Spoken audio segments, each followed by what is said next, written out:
कहां से आया है, क्या करने आया है, फिजिकल देने क्यों आए हो, क्यों देने आए हो बताओ। तुम लोग बंगाल का हो क्या? बंगाल का तो हो नहीं। और इस तरीके से गुंडई करके बिहार के लड़के को परेशान किया जा रहा था। धमकी भरे लफ्जों में पूछा जा रहा था कि बिहार का हो तो बंगाल कैसे आ गया परीक्षा देने। लेकिन अंकित यादव के साहस और शालीनता को सलाम है कि वह गुंडे के सामने डटा रहा और बात करता रहा। लेकिन अब यह गुंडा अंकित यादव का ओरिजिनल डॉक्यूमेंट मांगने लगता है, जिसे वह फाड़ भी देता।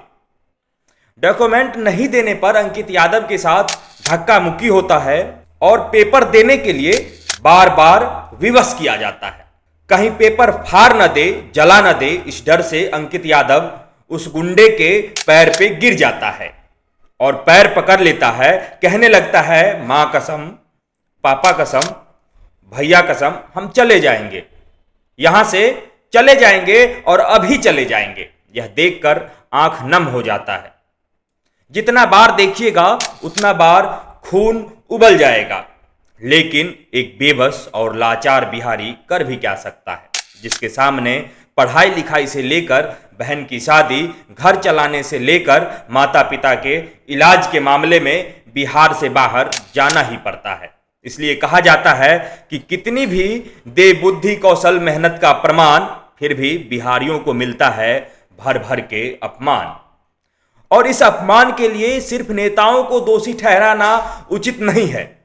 सिर्फ इस बात का अफसोस नहीं होना चाहिए कि लालू प्रसाद यादव जैसे कलंकित नेता अपने राजनीति की वजह से 90 के दशक में हमारे बिहार को अमावस्या की काली अंधेरों में पटक के छोड़ दिया, जिसका भुगतान हम आज भी कर रहे हैं और पता नहीं कब तक करते रहेंगे।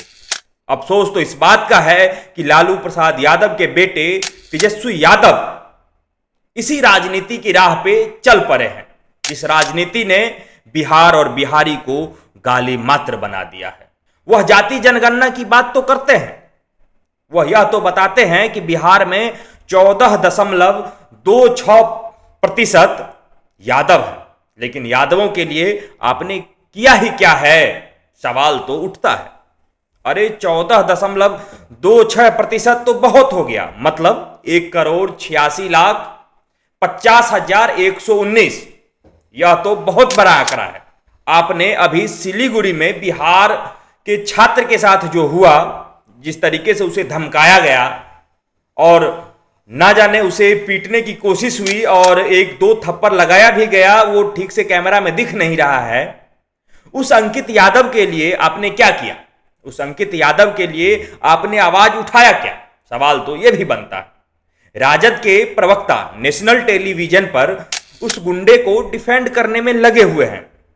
अब देखेंगे, कई सारा डिबेट है, उसमें जो राजद के प्रवक्ता है वो बराबर डिफेंड कर रहे हैं।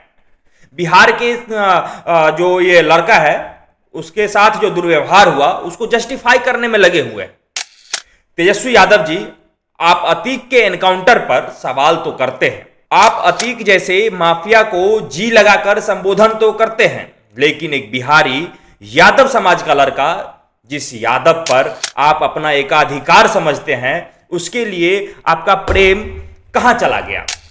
और ऐसे ही खुद को यादवों का मसीहा कहने वाले उत्तर प्रदेश के पूर्व मुख्यमंत्री हैं अखिलेश यादव, जिन्हें चोर लुटेरे माफिया के घर बुलडोजर चलने से दिक्कत हो जाती है, जिन्हें एनकाउंटर में जाति दिखने लगता है, मंगेश यादव जैसे डकैतों के समर्थन में खड़े हो जाते हैं कि यादव है इसलिए पुलिस ने एनकाउंटर कर दिया। लेकिन बिहार के अंकित यादव के साथ भाषा और क्षेत्र के आधार पर दुर्व्यवहार किया जाता है, इनको अभी तक नहीं दिखा। अरे कैसे दिखेगा? दीदी नाराज जो हो जाएंगी इनसे। छोड़िए, किसी नेता को न्याय दिलाने के लिए नहीं कह रहे हैं और ना ही किसी नेता को ये कहने की हम कोशिश कर रहे हैं कि आप हमारे साथ खड़े होइए, आप हमारे लिए आवाज उठाइए, क्योंकि हम तो एक बिहारी हैं और हमें अब इन सब चीजों का आदत सा हो गया है। सिलीगुड़ी में जो अंकित यादव के साथ हुआ वो एक बिहारी के लिए नया थोड़ी ना है। इससे पहले साल 2008 में मुंबई में बिहारी पर हमला हुआ और बुरी तरीके से पीटा गया। ना जाने छठ पूजा के बारे में क्या क्या कहा गया। शीला दीक्षित जी वो ये कह रही थी कि यूपी बिहार के लोगों के कारण नई दिल्ली में मूलभूत ढांचों पर अतिरिक्त दबाव है। कोटा में भाजपा नेता भवानी सिंह राजावत ने कहा था कि बिहार के छात्र शहर के माहौल खराब कर रहे हैं, उन्हें निकालकर बाहर फेंक देना चाहिए।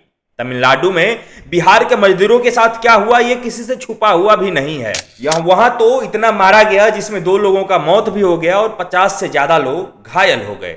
और यह तमाम घटना हम बिहारी के साथ इसलिए होता है क्योंकि हम सीधे साधे होते हैं।